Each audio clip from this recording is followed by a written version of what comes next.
Tenemos en la zona de montaña los acuíferos que habíamos hablado antes, donde tendremos sistemas hídricos basados en la explotación de las aguas de escorrentía y aguas subterráneas, es decir, las galerías drenantes. En la parte sur, en la zona húmeda de saladares y carrizales, tendremos las aguas elevadas y los azales, de lo cual pues pasaré un poco por encima porque ya se ha comentado sobre todo el tema de la Vega Baja, el tema de los azales. La arquitectura hidráulica y tipología funcional del riego es común entiendo que en toda la comunidad y el frente mediterráneo. Está la parte de captación o toma de cabecera, es decir, de donde tomamos el agua. Esto es igual para cualquier sistema de regadío que nos planteemos, bien sean las galerías, sistema de agua conducida, acequias, etcétera, bien mediante pantanos, presas, boqueras, etcétera, etcétera. Todos estos elementos son los que se dan en las infraestructuras de riego. La parte del macrosistema o transporte, donde simplemente está el canal que va a llevar el agua hasta la zona de reparto. En Elche es conocido como la palabra de los brazales. En Elche hay 25 brazales con sus respectivos partidores, como luego veremos. Después tenemos la distribución y el almacenamiento. Prácticamente de las albercas de regulación o balsas no queda ninguna. Antes teníamos la balsa del Azul de los Moros, aquí vemos la balsa grande de los Levais, que se convirtió en pista de baile, y toda una serie de arquitectura hidráulica relacionada con la estructura de riego que precisamente al perder su funcionalidad pues ha desaparecido con el tiempo, como eran los molinos. Veremos cuál es la situación de ellos, la fábrica de luz, los lavaderos o los abrevaderos, que no quedan ya prácticamente en la ciudad, prácticamente los lavaderos y abrevaderos ya no quedan. El sistema de captación de las acequias ya se ha nombrado aquí. Como he dicho antes, las diapositivas estaban enfocadas desde un punto de vista más pedagógico, más práctico, ¿no?, para el público que iban dirigidas. Es decir, son los azudes o las boqueras. Principalmente todo el sistema de riego funciona por azudes y la parte norte del agua subterránea, de las minas de agua, funcionaban por boqueras. Y digo funcionaban porque prácticamente han desaparecido.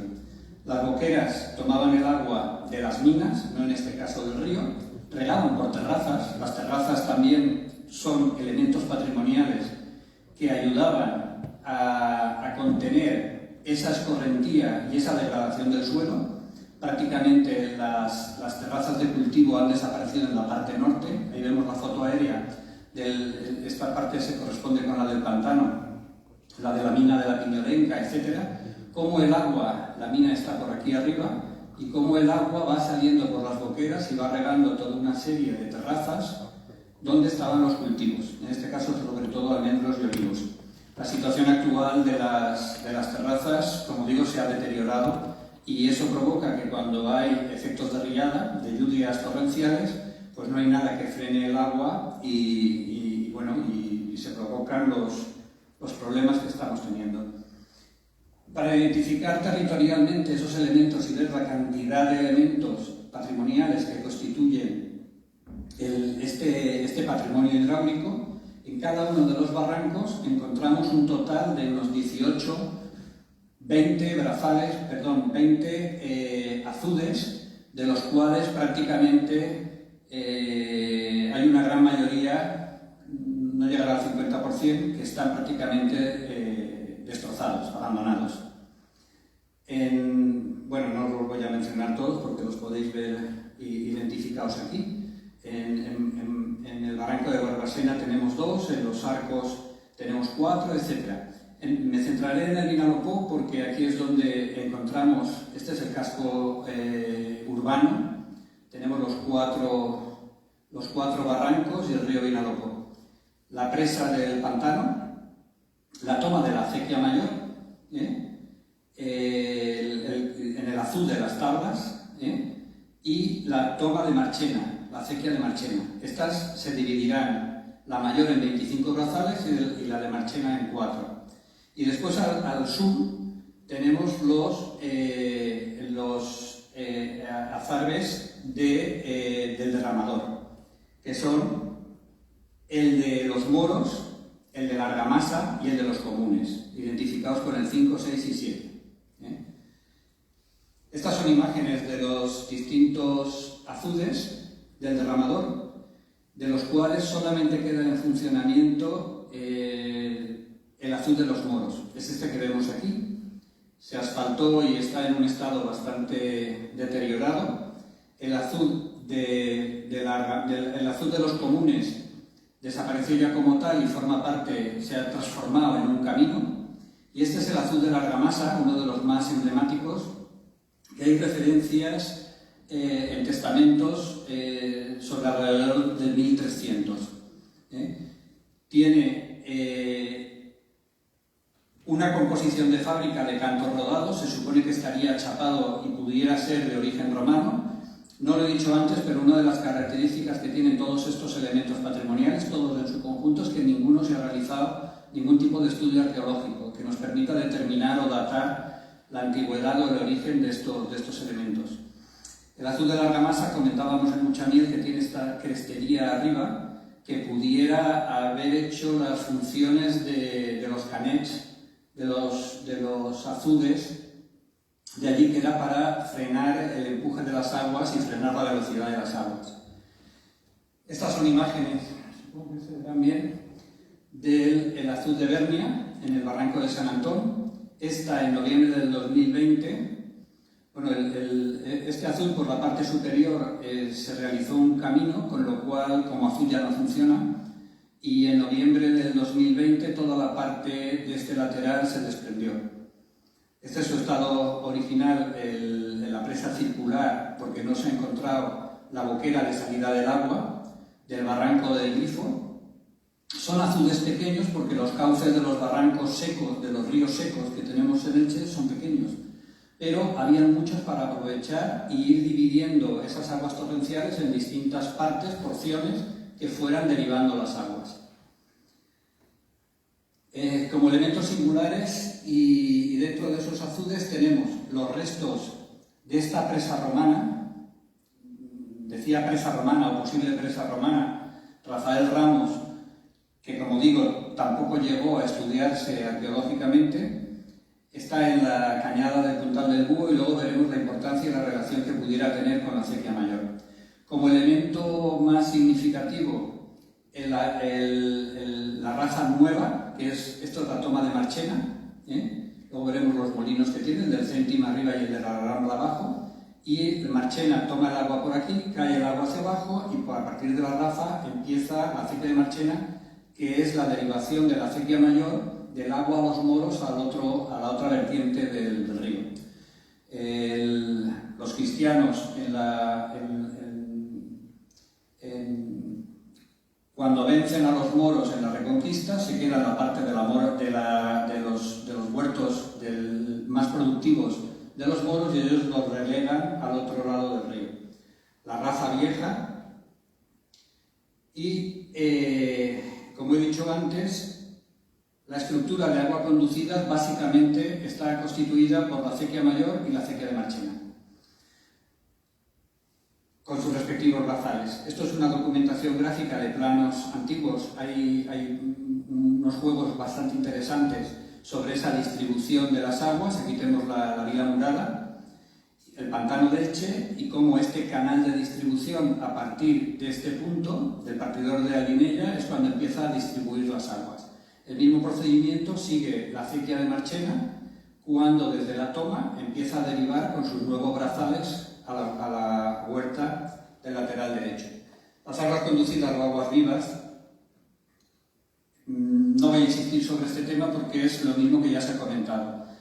La red de riego de estas dos acequias funciona por un sistema reticular de división de aguas que del río parte a la acequia mayor, de aquí a los brazales que hemos dicho y se va reticulando a toda la zona de los huertos.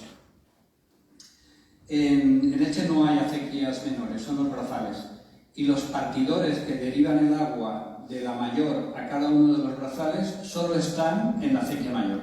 Salvo en el caso de uno de ellos, que nos sorprendió en una de las excavaciones encontramos el brazal de Horts, el brazal de Huertos, y ahí el partidor móvil está en el propio brazal.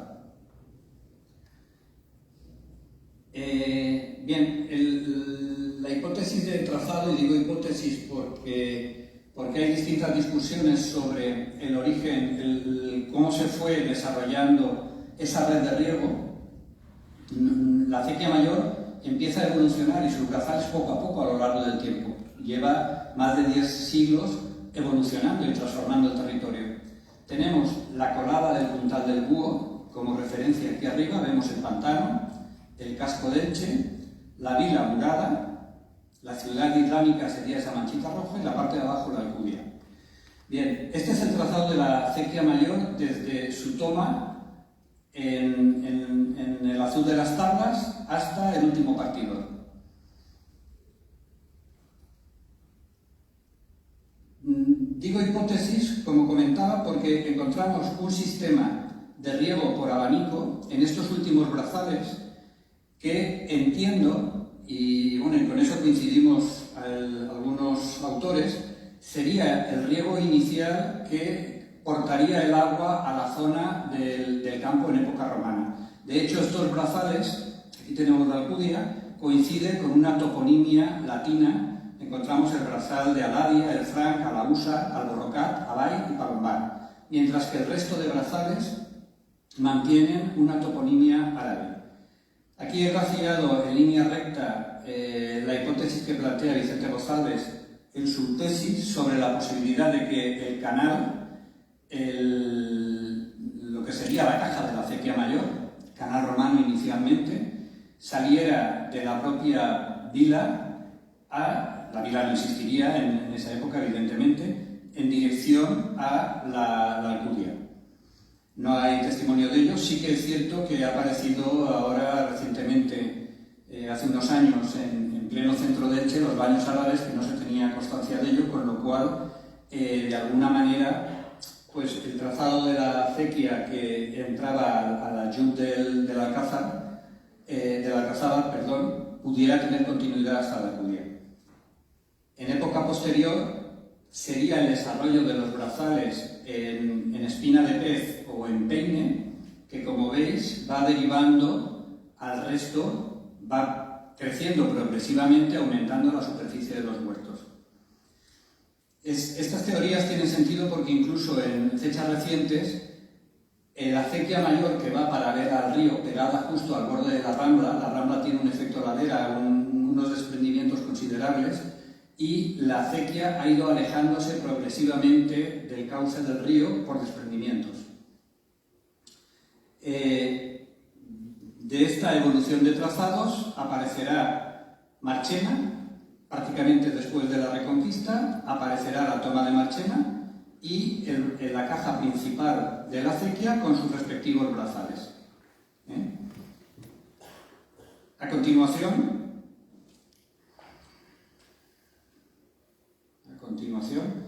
aparece esta acequia, como ahora veremos, se rompe la sostenibilidad de esa superficie cultivada, se cultiva mucho más que se puede regar y empieza a haber una necesidad de agua. El primer planteamiento que se hace en 1526 es hacer aquí un aliviadero, puesto que cuando venían grandes avenidas de agua, pues bueno, la vila, la ciudad se inundaba. Entonces se plantea un aliviadero, no es un partidor, no tiene compuerta, sino que tiene la toma de agua a la parte superior y cuando viene una avenida de agua considerable, ese agua la desvía y la lleva justo al final de la acequia para aportar más agua en la parte sur, que era siempre la menos regada, puesto que la más productiva y la más regada era la zona de los huertos. En esta misma línea, este desagüe, digamos, es insuficiente y se plantea el pantano, y ya a finales de 1500 se plantea la idea de hacer una presa que acumule el agua para, en época de sequía, tener disponibilidad. Pero al poco tiempo de terminar la presa, incluso antes de hacerla, es una obra bastante conflictiva, como ahora luego veremos, se plantea que las aguas que acumula el pantano son aguas de un alto nivel salobre y perjudiciales para el campo. Entonces, paralelamente a la construcción del pantano, a la finalización de las obras, se plantea este canal de cintura o canal del desvío, que lo que pretende es precisamente evitar el pantano, las aguas del pantano. Es decir, bordear el pantano tomando las aguas en Asque, del río Tarafa, en la presa de Pavía, y desviarlas hasta la toma de la Casa de las Tablas, que es donde toma la acequia mayor. Aquí, antes mencionaba los restos de la presa romana, porque está escasamente, esos restos están en el Molino de los Magros, a escasamente 200 metros de la Azul de las Tablas. Lo cual, si esta era la presa que alimentaba el canal romano, no lo sabemos hasta que no se hagan las cartas correspondientes, es coincidente en el desnivel con la Casa de las Tablas. La acequia mayor tiene una pendiente de escasamente el 4 por 1000, en algunos puntos el 5 por 1000, es decir, una pendiente mínima, pero la suficiente para que el agua llegue hasta prácticamente pasado el polígono industrial, en Saladas, y al extremo sur de la pedanía de las Vallas. Bien, ya para terminar en esta evolución de trazados aparece el agua de concesiones, es decir, el agua de la depuradora, que se aprovecha por primera vez en 1984, con un bombeo que alimenta en la zona de partidores del Alborocá, Saoní, etc., alimenta estos brazales de la zona sur.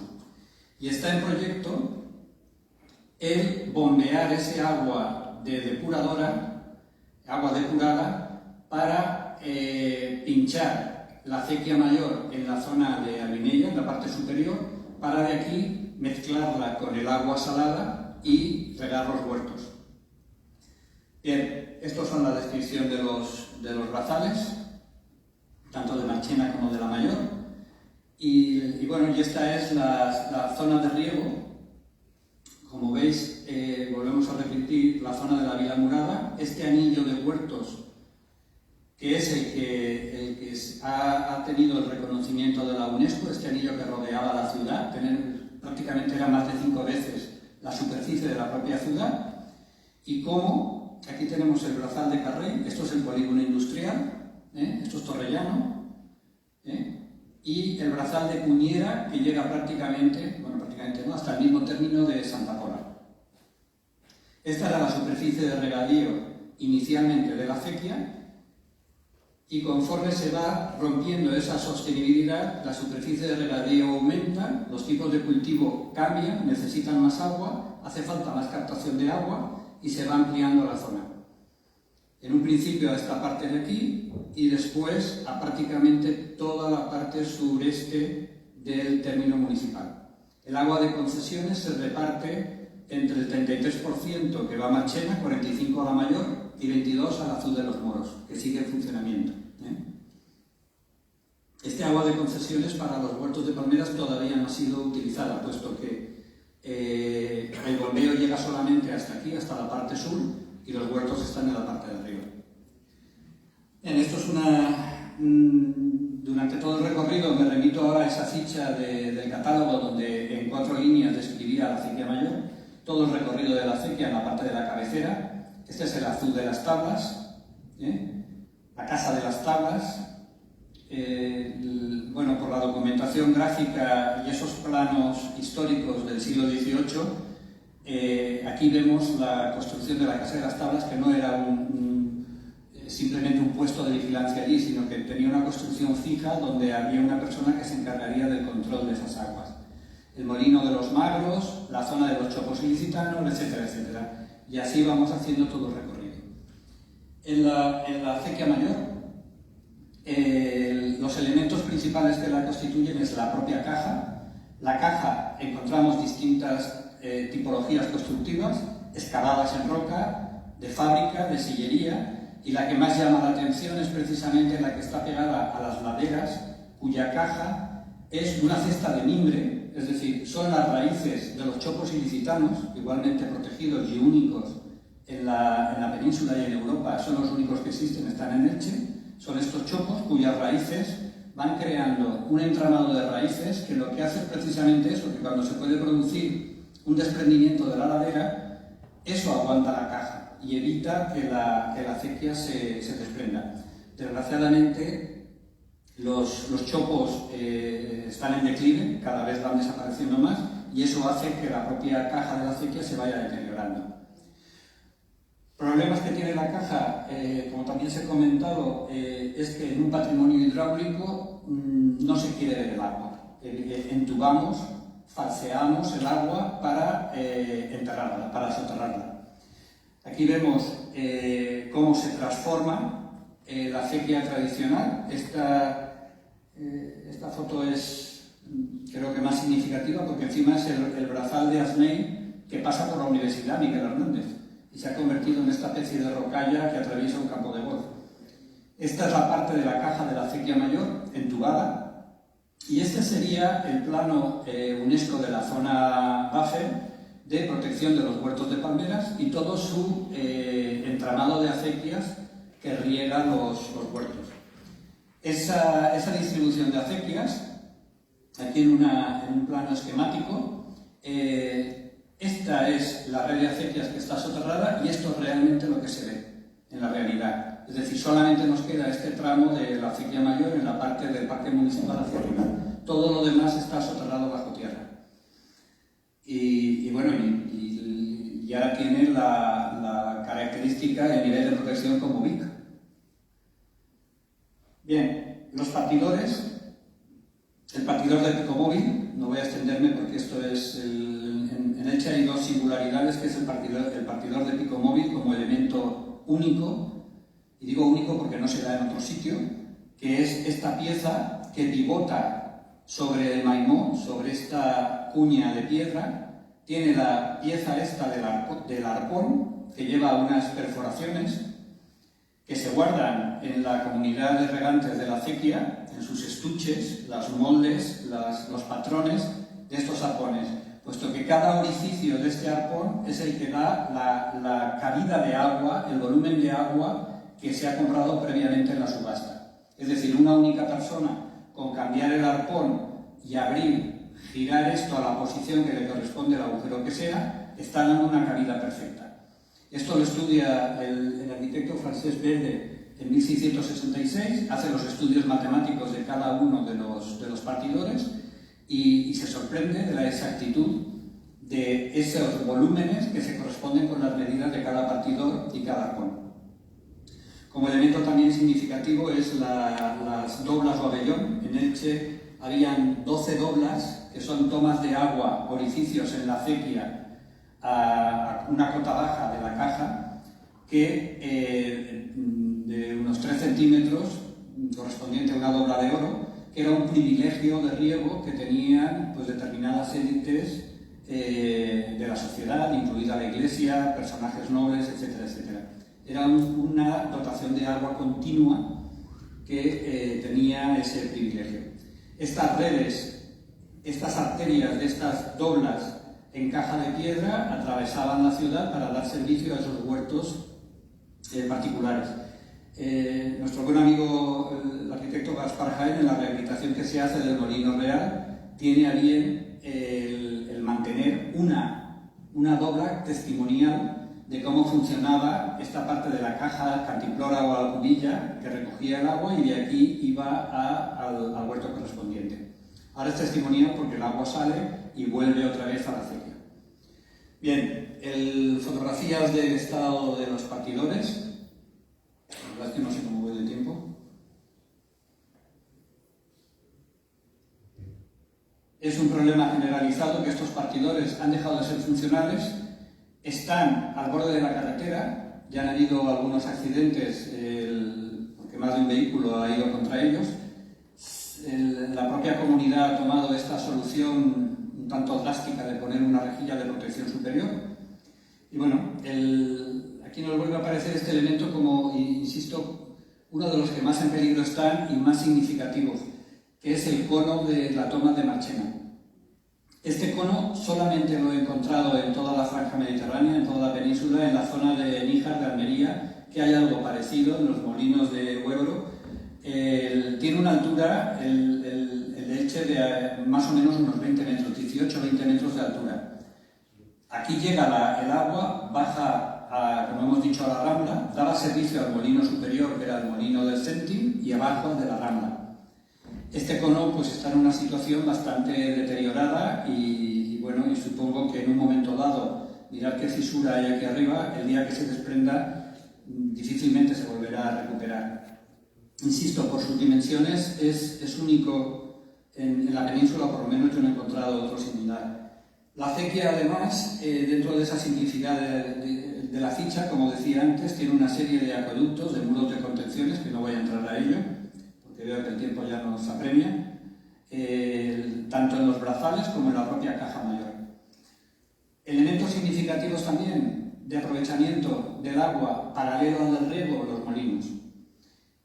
Sobre este plano que realiza Luis Pablo Martínez, de Consellería, nos deleitó con su charla la semana pasada, me he permitido situar los 15 molinos que a lo largo del recorrido de la acequia, veis que mantienen más o menos distancias similares, tenía de aprovechamiento de agua. Eran molinos maqueleros de grano y bueno, esta parte de aquí es la correspondiente a la Vila Murada. Y de todos ellos, el único molino que nos queda en pie es este, el molino del Real. Del resto, solamente de algunos, nos queda lo que son los cubos. Bueno, aquí planteaba las partes del molino de rueda horizontal, porque en el molino del Real uno de los proyectos de recuperación era precisamente hacer correr el agua y que funcionaran las muelas. Este es el estado del molino en 1982 y después de la rehabilitación no se llegó a poner en funcionamiento, estas las obras de rehabilitación que se hicieron. El molino fue igualmente saqueado, ahora está sin uso desde hace ya algunos años y este es el estado que mantienen el resto de los molinos. Este es el de la Palmereta, donde estaba antiguamente el convento de las Clarisas. Este cubo se soterró por evitar caídas o accidentes. El molino es una vivienda particular, como este de Dos Moles, que está en las fábricas de Fernández, etc. Este es el molino de la Rambla o el Céntim, que decíamos, en la toma de Marchena, donde en el 2010 hubo un aviso que alguien llevó una retro para llevarse los sillares, para desmontar el cubo y llevarse los sillares, supongo que no sé, con la idea de ponerlos en alguna roca, ya en un chalet o algo por el estilo. Y estos son ya molinos desaparecidos, bastante emblemáticos, como era el molí de Traspalacio, este edificio, que en 1970 es expropiado y derribado por el propio ayuntamiento para hacer los accesos al Hort de Baix.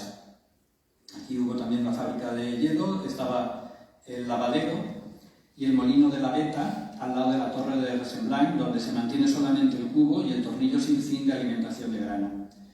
El único molino que había en Elche de rueda vertical era el de la fábrica de chocolate, el molino de chocolate, que data de 1899. Del arquitecto Manuel Chapulí, participó también en Santa María y en otra serie de actuaciones, y de este molino solo quedan los restos del cubo como en otros que hemos comentado. Este es el molino de los Lagros, el del Pantano. Este es su estado en la riada del 82, daros cuenta del cauce del río como iba de agua, y el molino fue derruido en el 2002. Esta foto la tomé en esa fecha, aquí se ve la retro cuando iba a derribar el molino, hubo un accidente mortal, desgraciadamente, donde murió un niño, y bueno, y ocurría como cuando yo hice la mili, ¿no? Que si se disparaba el segmen y producía un accidente, al que arrestaban era el segmen, ¿no? Pues aquí fue el derribar el molino. El molino ya no existe como tal.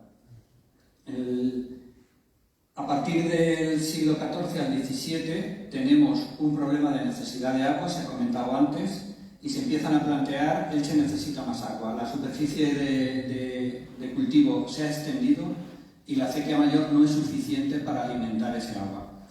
Ya en 1420 se plantea el primer trasvase del Júcar, que tenemos tan reciente y es una noticia que sale prácticamente todos los días en prensa, ¿no? Bueno, ahí tenemos los distintos proyectos, no voy a entrar en ellos. Lo que sí que genera todo este periodo es una documentación gráfica interesantísima. Desde la desecación de la laguna de Villena, la aportación de aguas del Algar, que también se plantea, de llevar aguas del Algar a Elche, etcétera, etcétera. Como digo, no voy a entrar a ello. Sí que aquí retomo el tema de la contrasequía, recordar que lo habíamos comentado aquí, cuando en esa necesidad de agua se plantea traer agua, aprovechar todo el agua posible. No lo he dicho antes, pero toda la charla va dirigida también a plantear una reflexión sobre qué nos ocurrirá dentro de un cierto periodo, y no muy largo, donde vamos a tener este mismo problema de necesidad de agua, de optimización de recursos, etcétera, etcétera. En un primer momento, Elche cuenta o contaba con dos contrasequias, que era esta, la que bordeaba la vila murada para evitar las inundaciones dentro de la ciudad en caso de avenida, y esta segunda, que es la que se realiza intentando salvar ya el núcleo urbano, en 1526. Esas son las dos contrasequias o aliviaderos que se hace de aguas torrenciales. Las dos actualmente están inutilizadas. En ese mismo periodo, como he comentado antes, se realiza la presa del Pantano. Es la primera presa de bóveda del mundo, apoyada en dos penachos, en dos sierras, la del Castellar y la del Puntal del Búho. Y bueno, es una de las obras más emblemáticas a nivel de coste, de ejecución, que tuvo distintas avenidas que lo destruyeron y, como digo, al poco tiempo de estar en funcionamiento, sus aguas no eran aprovechables para el riego. Bueno, al contrario, eran perjudiciales, como he comentado. De ahí a la construcción del canal del desvío. Estas son las últimas obras de recuperación que se hizo del pantanal flotante para continuar la ruta hacia Aspe, hacia la ruta del agua hacia Aspe, y la recuperación de la central eléctrica que bueno, pretendía ser aura de naturaleza, que está todavía pendiente de puesta en funcionamiento. La obra del canal de riegos del desvío es una obra de de Próspero Lafarga, que se desarrolla a principios de 1900, después de distintos proyectos, y finalmente se opta por tomar el agua. Aquí tenemos el límite del término municipal de Aspe con el de Elche.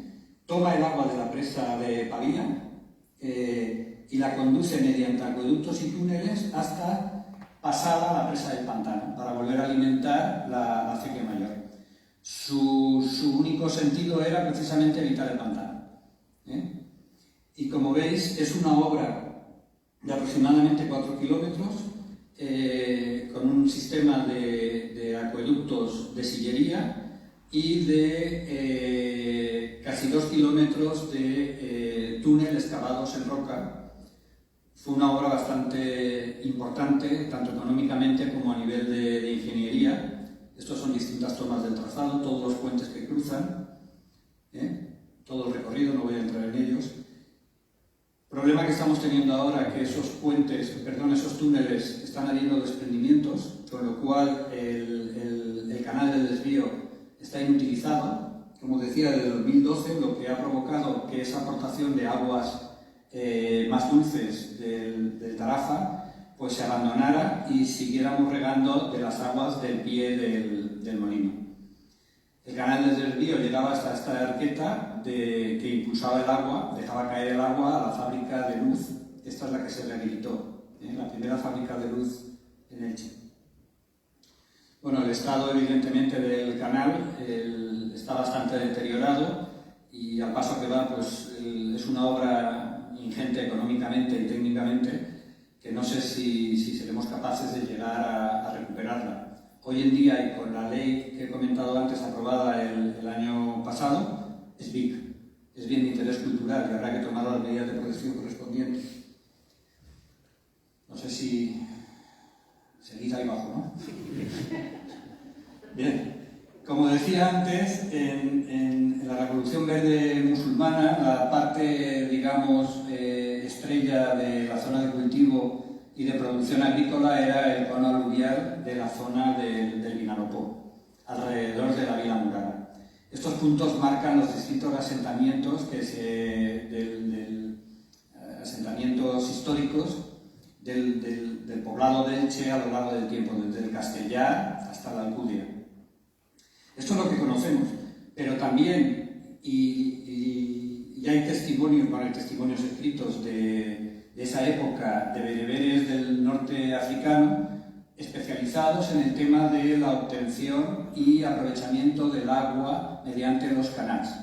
En Elche se llaman galerías drenantes, minas de agua.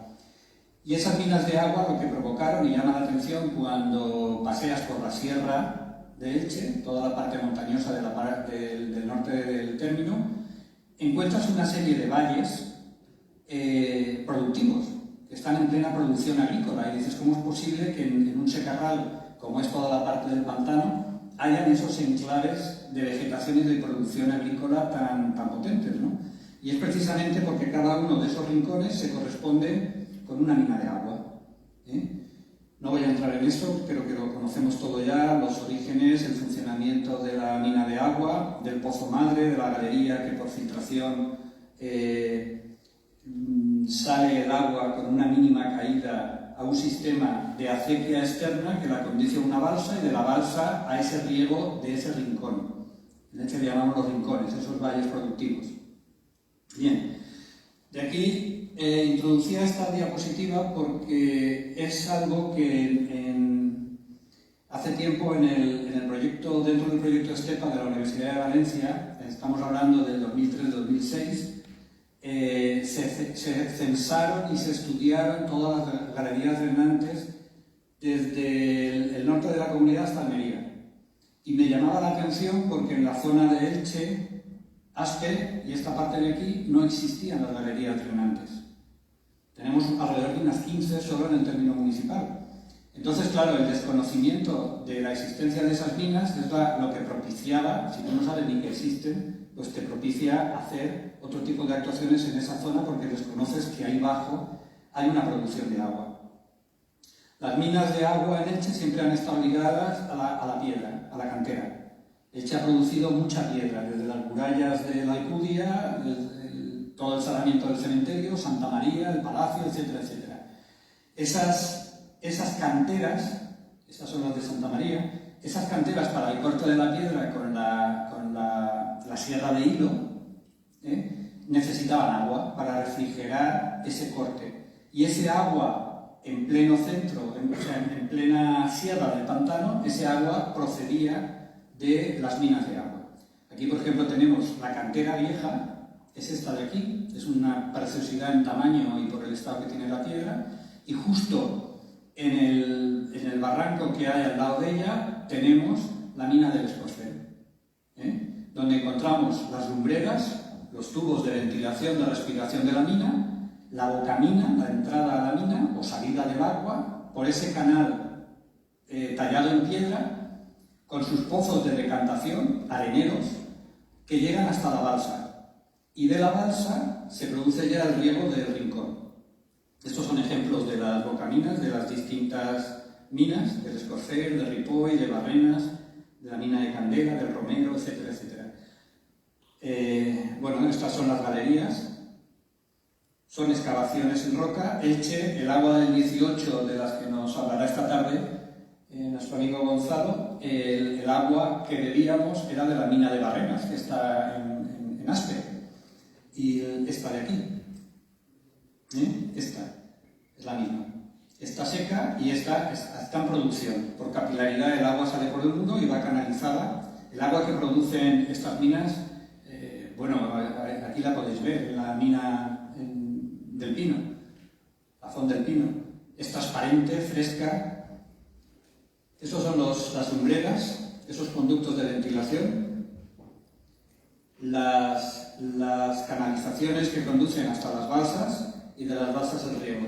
En este plano, igual que en el anterior, encontramos, como veis, en cada rincón, y aquí no estoy hablando ni de pozos ni aljibes, etcétera, sino solamente lo que son minas. Minas por pozo o minas por galería. El rincón de Morera, que es este rincón de aquí, el más próximo al pantano tenemos 7 minas, en el Rincón de Candela, el de Animetas, el de Los Peligros, el Fondo de la Mina, etcétera, etcétera, ¿no? Esta es toda la sucesión de minas de esos acuíferos de Don Sancho y el Colmenar que hablábamos en un principio. Este es el Rincón de Candela. Daros cuenta cómo en ese paraje inhóspito seco nos encontramos de repente este valle productivo. Y bueno, nos explicamos de dónde viene el agua. Pues el agua viene de la mina, sobre esta superposición, no sé si se aprecia bien, donde por escorrentía el agua de estas sierras, de estas montañas, cae a la mina, por los canales de drenaje sale a la bocamina y de la bocamina por canales van a las 2 balsas de riego y de aquí se pone en explotación la mina. Tiene la peculiaridad de que las minas están en valles escalonados y el sobrante de cada una de las minas, daros cuenta que también el aprovechamiento del agua es por terrazas, pasa a la mina siguiente, de cote inferior, con lo cual hay un ciclo del agua que se va trasladando de una mina a otra. La mina de Candela es muy sencilla, es un ángulo recto, de unos 50 metros de longitud cada uno de los brazos, donde se recoge el agua y de aquí sale a la bocamina. Tiene una profundidad, una profundidad media de 8 o 10 metros. Y esto es lo que os decía. La mina recoge el agua, riega este rincón y el sobrante de este agua vuelve por filtración al terreno y vuelve a ir a la mina de abajo, que vuelve a generar otro rincón productivo.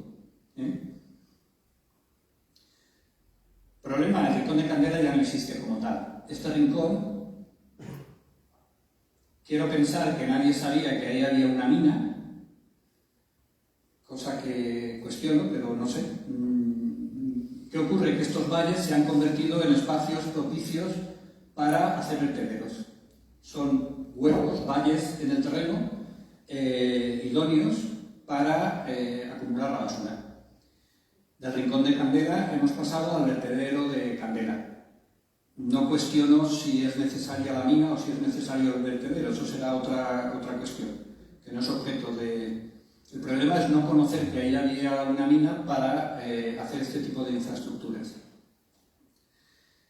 Esa es la situación actual, está colmatado ya este vertedero y bueno, del plano inicial de los rincones donde estaban las minas, el Rincón de Morera, el Rincón de Candela, etcétera, etcétera, pues las manchas rojas son donde se han ido ubicando los distintos vertederos de basura. Bueno, supongo que lo primero que habría que hacer es censar esas minas, identificarlas, catalogarlas y ver su nivel de protección patrimonial, si son óptimas para su mantenimiento y su conservación, ¿no? Estas son las que en el catálogo anterior que hablaba, solamente hablaba las de Ferriol. Bien, voy a ir ya más deprisa. En el siglo XIX-XX aparece la necesidad de más agua. Seguimos cultivando más y seguimos necesitando más agua. Y aquí se dispara la aparición de sociedades de búsqueda de agua. Simplemente no deja de ser significativo los nombres de esas sociedades que nos vienen a transmitir la desesperación que había, ¿no?, por conseguir el líquido elemento, ¿no?, como era pues, la esperanza, la redención, el porvenir, la antisequía, etcétera, etcétera, ¿no? La mayoría de ellas prácticamente se quedaron en un intento y fracasaron. Fueron inversiones ingentes de presupuesto, de medios, y no llegaron a funcionar. En la charla, y disculparme, solo hago referencia a la antisequía porque hasta hace bien poco eres totalmente desconocida dentro de los ámbitos incluso patrimoniales del municipio de Elche, ¿no? Para hacer una sociedad de riegos que se promovió a finales de 1894, por Pascual Moyá, un personaje ilustre, político, y bueno, su biografía es muy interesante, que nos ha dejado esta infraestructura, estos restos de acueductos. Aquí todavía no está construido el puente del Bimilenari, que es este de aquí. El acueducto lo tenemos aquí. Incluso en páginas de internet lo aumenta como acueducto de Ríos de Levante o incluso acueducto romano, etcétera, etcétera. Pues bien, este resto de acueducto formaba parte de la antisequía, que lo que pretendía no era ni más ni menos que un acueducto sifón. Es decir, su planteamiento era tomar el agua de la acequia mayor, del partidor de Asnei, conducirla por un acueducto sifón y pasarlo al lado de Carrús. El lado de Carrús es una parte rocosa, de lajas rocosas, improductiva, porque era sierra, era montaña, ¿no? En estas fotografías del I de siglo todavía se aprecia los restos de este acueducto. Aquí lo vemos incluso la sombra de la proyección, que, como digo yo, murió de éxito. Esta foto de Pedro Ibarra de 1902, se ve el acueducto, estos son los restos de los que hay, con una tubería de hierro que atravesaba el Vinalopó, pinchaba en galería a toda esta parte de aquí, que es la zona de Carrús. Mirad qué tipo de terreno para ponerlo en valor de forma agrícola, ¿no? Y sin embargo, bueno, se embarcaron en la aventura. Esto causó una serie de trastornos en la venta del agua de la acequia mayor, porque no había ningún tipo de perjuicio a la hora de subir el precio del agua para trasladar todo el agua posible a esta zona de aquí. Y bueno, y entre la acequia en sí, este proyecto tenía dos puntos débiles importantes. Uno era, por supuesto, el tipo de suelo que nos encontrábamos en Carrús, que esto se desechó. Esto es el término, el río Vinalopó, la parte de los huertos de palmera, la parte de la huerta de los morros, que sería esta de aquí abajo, y esta es la parte que se pretendía poner en valor. Se desechó en principio la parte de Carrús y tenía dos puntos débiles, que era el propio río, el cauce, que arrasaría la tubería con las crecidas del río, y esta cuña de crecimiento de la ciudad, a raíz de la carretera de Aspe, que seccionaría, cortaría la canalización. El funcionamiento de la tubería, de esta infraestructura de riego, era esta tubería, esta acequia, de la cual nos quedan los testimonios de este acueducto y este acueducto de aquí, que está en la zona de la Peña de las Águilas, en el Barranco de los Arcos, iba generando una serie de balsas y de aquí se iba produciendo el riego en cascada hacia todas estas zonas de aquí, que no llegaba a la acequia de Marchena. Y eso es lo que provocó, y llama la atención cuando vemos la fotografía de Ruiz de Alba. Aquí vemos el cementerio. Esta es la zona de la peña donde encontramos el acueducto, y cómo toda esta parte de aquí contrasta esos aterrazamientos de zonas de cultivo con toda la parte de aquí que evidentemente no era productiva, no tenía posibilidades de desarrollo agrícola. Esto, como digo, a principios de 1900 esta infraestructura desaparece. Bien, esto ya... pasamos página y llegamos a las aguas elevadas, que también forman parte del patrimonio. Ahora, tanto Riegos del Progreso como de Levante, Riegos de Levante, este acueducto, ya estaba catalogado como patrimonio hidráulico, el acueducto sifón también de Riegos de Levante, del canal de riegos. Y Riegos del Progreso está haciendo las gestiones para ser BRL, bien de relevancia local, y poder entrar en ese ámbito de protección. No voy a entrar en estos temas porque ya se ha comentado. Riegos del Progreso toma las aguas de los sobrantes del Vinalopó y del Segura, y mediante una serie de elevaciones y canales transversales va regando en cortina hacia el sur las distintas zonas del término municipal en esta parte de aquí. Como elementos patrimoniales están los propios canales de derivación y las casetas de elevaciones, 4 pilares, etcétera, etcétera. Pero también en el inventario que se está preparando figuran dentro de esas propias elevaciones. Estamos hablando de casetas donde las elevaciones, las bombas de elevación de agua están a unos 20 metros de profundidad Aquí vemos esta escalera de caracol que es magnífica, toda de madera, para bajar a las instalaciones donde están las estaciones de bombeo. Importante a nivel patrimonial también era, digo era porque está dejando de serlo, las casetas, las sedes sociales de las comunidades de riego, como era la de Riegos del Progreso, donde se daba la subasta del agua. Esta es la misma, la de Riegos del Progreso, las dos fachadas a la calle Empedrar y la polémica fachada de la parte de atrás que no estaba catalogada. Estuvo catalogado en su momento, se descatalogó y ahora se ha pedido que se vuelva a catalogar. Este es el patio interior de la sede de Riegos del Progreso. Riegos de Levante, ya se ha hablado mucho de esto, el funcionamiento es el mismo. Riegos de Levante noquea al Progreso y al Porvenir, porque las dos primeras no son propietarias de la producción eléctrica que necesitan las bombas para funcionar, con lo cual dependen de la energía eléctrica que le tiene que vender la competencia, que es Riegos de Levante. Con lo cual, pues se mantienen, pero un poco de aquella manera, puesto la que realmente va a controlar el mercado y va a expandirse de una manera tremenda es Riegos de Levante, con sus 7 elevaciones en Elche. El funcionamiento es el mismo. La elevación de esas aguas, los canales transversales de derivación y el riego en cortina mediante ya canales secundarios. Este es el acueducto. Y bueno, aquí, y en relación a la charla que nos han dado antes, a mí siempre me llamó la atención eso de la modernidad del regadío y esos planes directores de modernización. Este es un folleto que en su momento sacó Riegos de Levante precisamente para justificar en la zona de riegos tradicional el riego por goteo. Ya se ha hablado de esto y no voy a profundizar en el tema, pero sí que me llamaba la atención que decía eso: riego a manta, pérdida del agua del 35%. Riego por goteo, se estima un 5% de pérdidas. Riego a manta lleva sólidos en suspensión.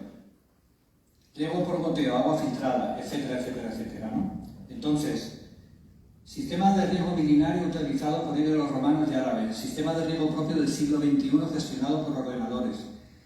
Yo esto, no sé, pero conforme iba leyendo, no sé si entra en conflicto, por lo menos, con esos criterios de protección patrimonial, o estamos hablando ya de otra cosa, ¿no?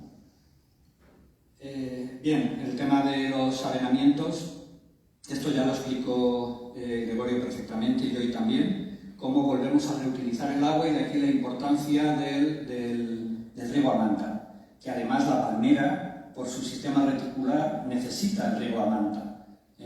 Una manera de secar las palmeras es darle agua salada de mala calidad, aunque dice que las acepta, pero como todo, las acepta hasta un determinado punto. Como decía antes, el análisis de agua desde un punto de vista excepcional. Si le estamos muchos años seguidos dando ese tipo de agua mala y además estamos dando un riego por cabañones o por goteo centralizado, ese espacio reticular de 20 y tantos metros que puede tener la extensión de las raíces, poco a poco, al cabo de mucho tiempo, 4 o 5, incluso más tiempo, pero al final la palmera se seca.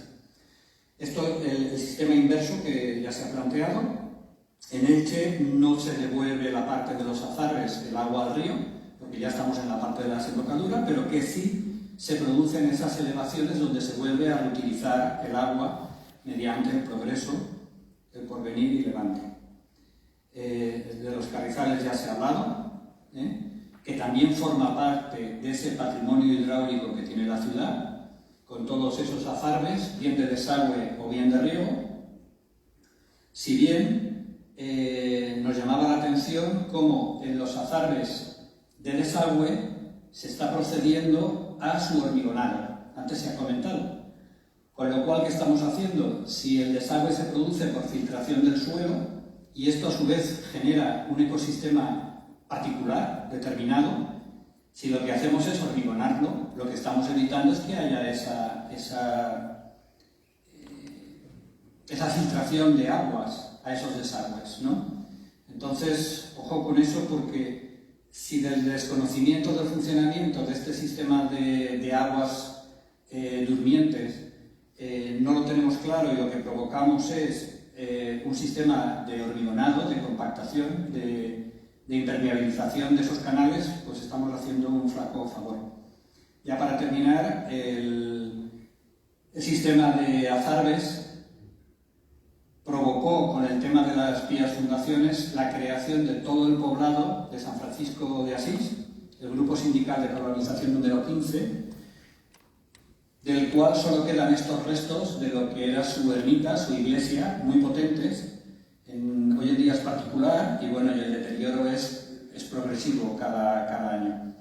De alguna manera, este patrimonio arquitectónico, que pudiera ser de orden religioso, evidentemente, pero tiene una connotación y una ligazón tremenda al patrimonio hidráulico.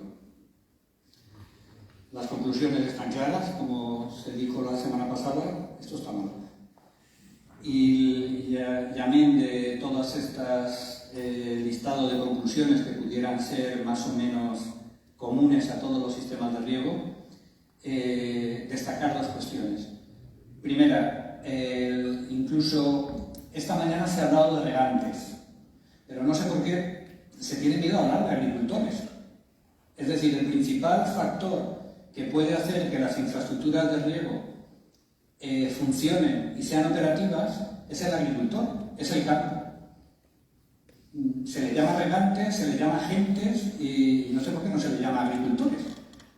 Si no se potencia el campo y no se potencia este sistema de riego tradicional que evidentemente se ha demostrado y constatado durante, insisto, 10 siglos que es sostenible y es apto y ha evitado riadas, ya ha optimizado el agua, etcétera, etcétera, pues difícilmente podremos recuperar esa parte del patrimonio, salvo que sea de una manera testimonial. Puedo recuperar un acueducto o un pedazo de acequia para que sea testimonial y que se vea, pero el sistema en sí no lo voy a hacer funcionar.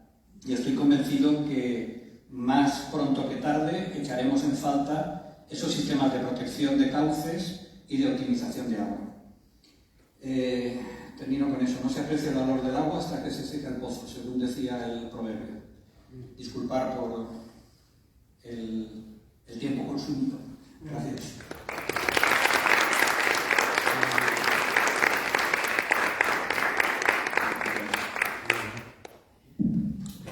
Muchas gracias, Gregorio, por tu ponencia. Ha sido muy amplia y a su vez ha sido muy concisa, porque sabemos que el patrimonio hidráulico en Elche es muy amplio y en una hora o y algo es muy, muy complicado. De aquí podría salir perfectamente una jornada solo de Elche. Bueno, es el momento, si tienen alguna pregunta antes de hacer la pausa para la comida, una duda, comentario, ¿alguien quiere decir alguna cosita? Es el momento.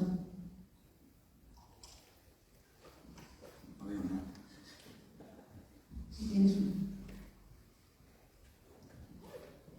Muchas gracias. Ya que nos ofreces la posibilidad, pues tomo la palabra.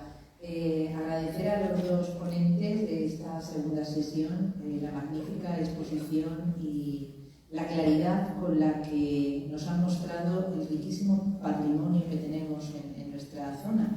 Desde luego, la zona de Elche o Elche tiene un mundo, ya no es una máquina, tiene todo el mundo, todo lo que queramos pensar sobre el patrimonio, ahí está.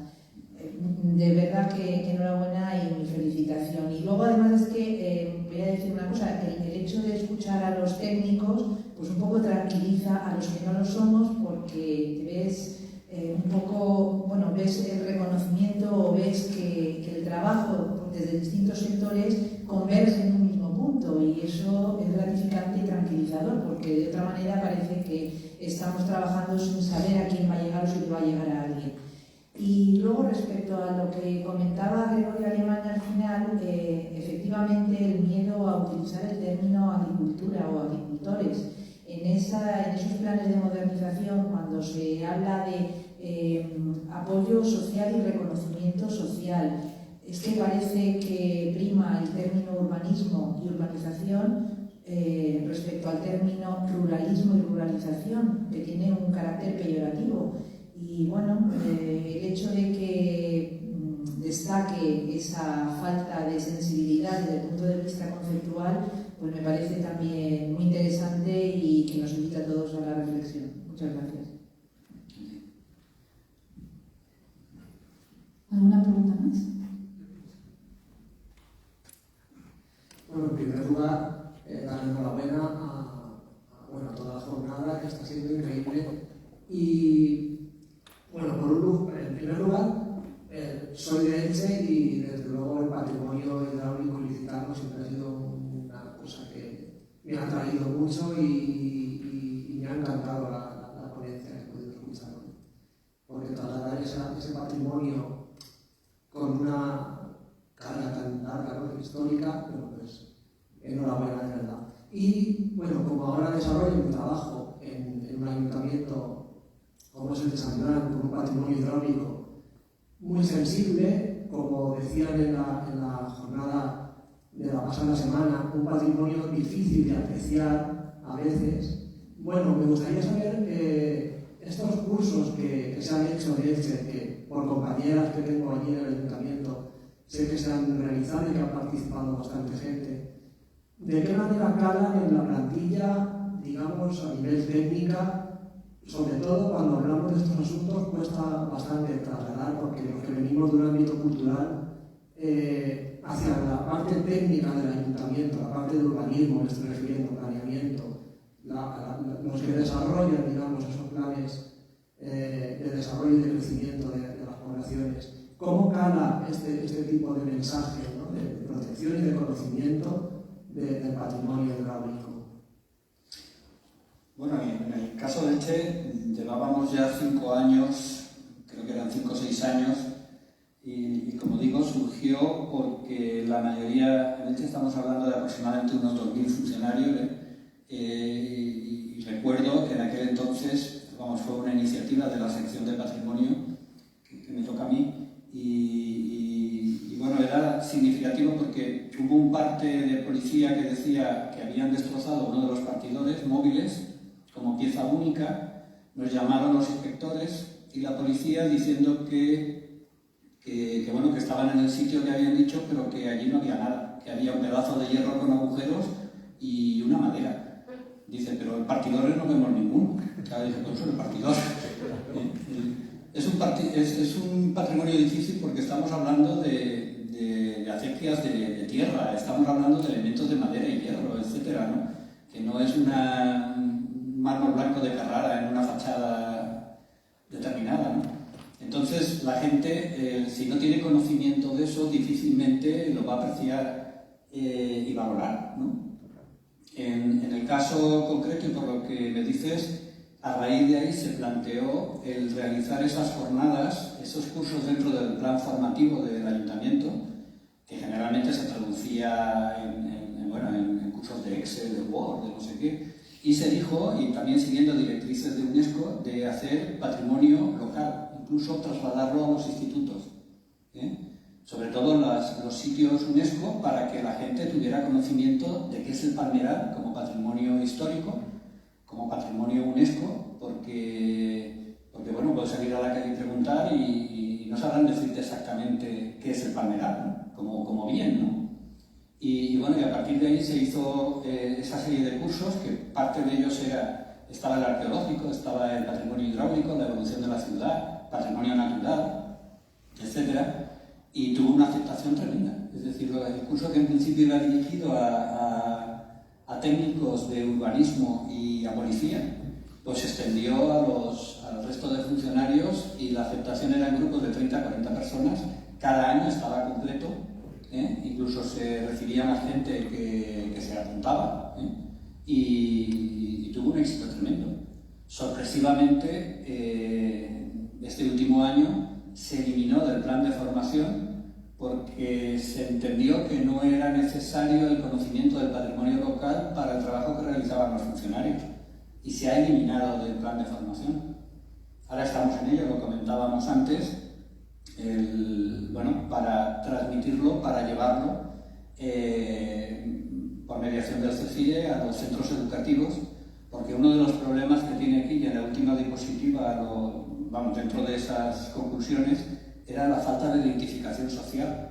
Es decir, No podemos pretender que la gente hablo de la población en general y sobre todo los jóvenes, respeten, cuiden o aprecien todo esto si no se les ha hablado ni lo conocen, ¿no? Parte del curso era después hacer excursiones los fines de semana a conocer todo esto in situ, ¿no? Y ya te digo, la aceptación fue tremenda. Yo invito a cualquier municipio o instituto a trasladar esto porque incluso con la presencia de la memoria histórica de los verdaderos protagonistas, que tienen su lengua propia, su quehacer propio, su forma de ser propia, etcétera, etcétera, que son los agricultores. Y sin eso difícilmente vamos por muchos miles de millones que nos pongan para rehabilitar infraestructuras, ¿de qué va a servir si por ahí no va a pasar agua que riegue nada? No tiene ningún sentido.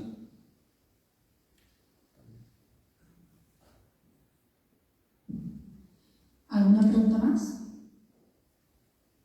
Bueno, pues nada, Gregorio, muchísimas gracias por aceptar nuestra invitación y por la ponencia.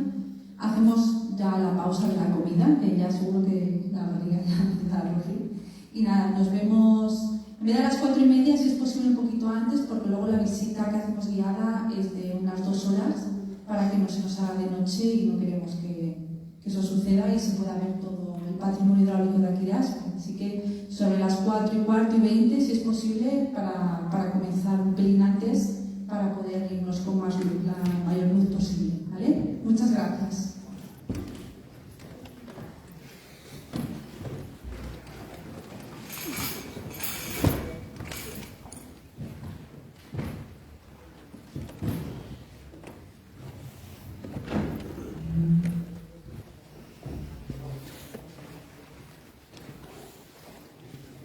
Exacto.